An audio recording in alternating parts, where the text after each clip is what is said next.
பெரும் ஜோதி அருட்பெரும் ஜோதி தனி பெரும் கருணை அருட்பெரும் ஜோதி எல்லா செயல் கூடும் என் ஆணை அம்பலத்தே எல்லாம் வல்லான் தாளே ஏத்து.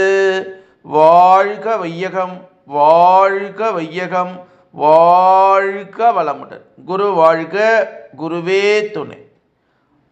அருட்பெரும் ஜோதி திரு அருள் பிரகாச வள்ளலார் ராமலிங்க சாமிகள் பாடி அருளச் செய்த திருவடி புகழ்ச்சி 32வது பாடல்.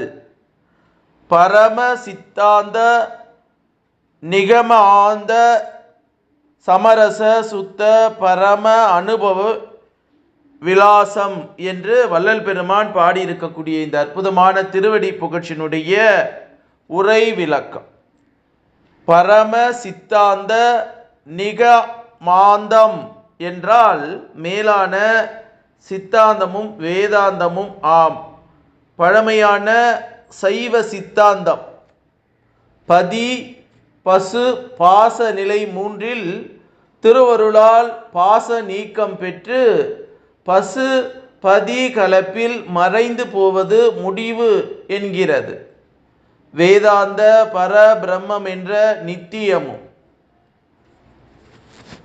ஜெகஜீவ பரமெல்லாம் மாய காரியமே. ஆதலின் ஒருவன் பிரம்ம அனுபவத்தில் நிலைத்து மாயையை உதறி தள்ளி விட்டால் முடிவில் பிரம்ம அனுபவம் ஏற்பட்டுவிடும் என்கிறது. இந்த இரு அந்தங்களிலும் மனிதன் முடிவில் மறைந்து விடுவதாக இருக்கின்றதா. இவற்றில் குறையை நீக்கி நிறைவுபடுத்தி கொண்டு நிலையான இன்ப வாழ்வு பெற செய்யவே சுத்த சன்மார்க்கம் தோற்றுவிக்கப்பட்டு உள்ளது. பழைய சித்தாந்தத்தையும் வேதாந்தத்தையும் புத்துருள் அளிக்க வந்தது பரமநிலை. எப்படியெனில் பதி பாசம் பசு பாசம் 3ஐயும் தம் அருள் ஒளி பொருளாய் நமது பரநிலையை கண்டுகொள்ளப்படுகின்றது.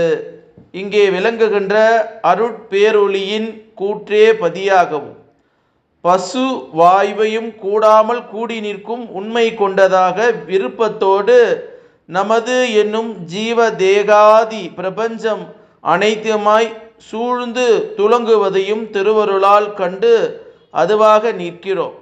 இப்படி இருந்து அருட்ஜோதி வாழ்வு வாழ வாழ அருள் பேரொளி அனுபவம் கெடாது என்றும் வாழ்ந்து கொண்டிருக்கக்கூடியதாகவும் இருக்கின்றது.